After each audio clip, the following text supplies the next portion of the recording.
Hola, ¿qué tal? En este video estaremos viendo el tema de diagramas de Bode y las características que tienen los diferentes tipos de condensadores. Para comenzar a desarrollar un sistema de control, sabemos que hay que tener una modificación adecuada de la dinámica del sistema para obtener una salida para cumplir diferentes especificaciones y tener una salida deseada. Sin embargo, hay sistemas que son fijos y que no se pueden modificar estos aspectos. Y para obtener una salida deseada es necesario modificar pero algunos parámetros que ya tiene la planta fija. Y para saber cuáles son esos parámetros tenemos el diagrama de Bode. El diagrama de Bode nos ayuda a identificar qué parámetros son los que nos van a ayudar para que el sistema tenga la salida que deseamos o que cumpla con las especificaciones que deseamos.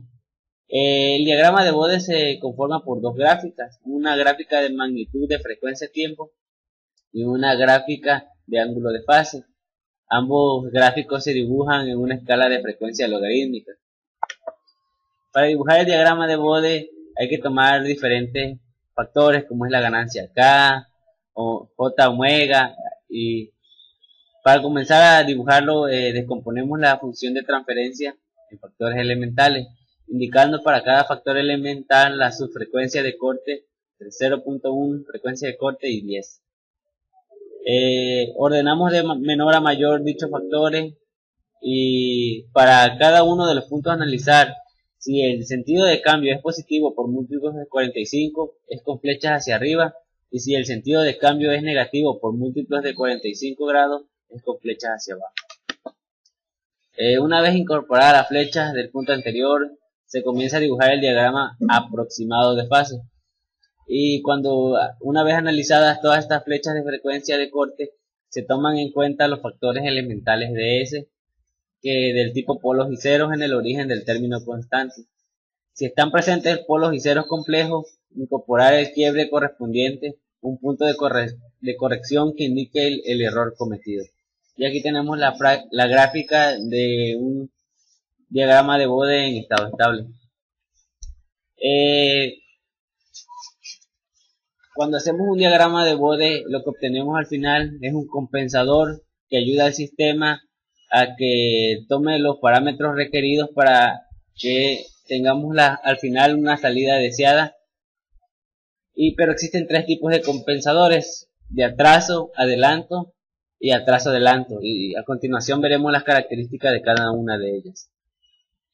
Las características de un compensador en atraso produce un mejoramiento notable en la precisión en la salida en estado estable. Es decir, que la salida, una vez que se estabiliza, va a tener una mejor precisión con este tipo de compensador. Pero esta precisión en estado estable es a costa de aumentar el tiempo de la respuesta transitoria. Es decir, que la respuesta transitoria va a ser un poquito más grande. Pero tenemos otra ventaja de que suprimimos los efectos de las señales de ruido cuando son a alta frecuencia. Es decir, que reduce el tamaño de las oscilaciones. El compensador en atraso se encuentra definido por la siguiente función que vemos en este cuadrito de aquí. Y la compensación básicamente consiste en incrementar la ganancia en lazo cerrado sin modificar de forma notable las características en respuesta transitoria. La compensación por atraso se usa cuando el sistema presenta características satisfactorias en la respuesta transitoria, pero características no satisfactorias en estado estacionario. Continuamos con las características del compensador en adelanto. Las características de este compensador en adelanto son que producen un mejoramiento razonable en la respuesta transitoria y un cambio pequeño en la precisión en estado estable, y puede acentuar los efectos del ruido de alta frecuencia. Si vemos las características de este compensador, son totalmente contrarias al compensador de atraso. A diferencia de que haya un mejoramiento en la respuesta transitoria, hay un pequeño detalle en la precisión en estado estable. Es decir, que descompensa tal vez un poquito la precisión de la salida de la señal con tal de mejorar razonablemente la respuesta transitoria. Y por lo mismo puede acentuar los efectos del ruido de alta frecuencia. Un correcto diseño del compensador supone omega W es suficientemente mayor que la frecuencia característica del sistema, por lo tanto la ganancia aportada por el compensador no será muy grande de la frecuencia del sistema. Y aquí tenemos de forma general el compensador en adelanto y la frecuencia máxima del adelanto. Y por último veremos las características del compensador atraso-adelanto. Y las características son que la compensación atraso-adelanto combina las características de la compensación de adelanto con la compensación de atraso. El uso del compensador atraso-adelanto eleva el orden del sistema a un segundo orden. Y pues la función de transferencia básicamente del compensador sería esta que vemos acá arriba.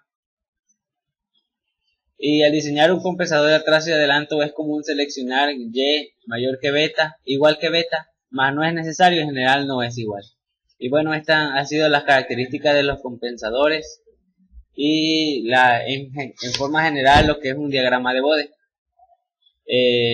Para finalizar, los sistemas de control se diseñan para realizar tareas específicas y tienen requerimientos que deben cumplir, y es necesario elaborar diferentes sistemas de control que cumplan con estas especificaciones, y el diagrama de Bode es una herramienta de mucha ayuda para poder encontrar esos factores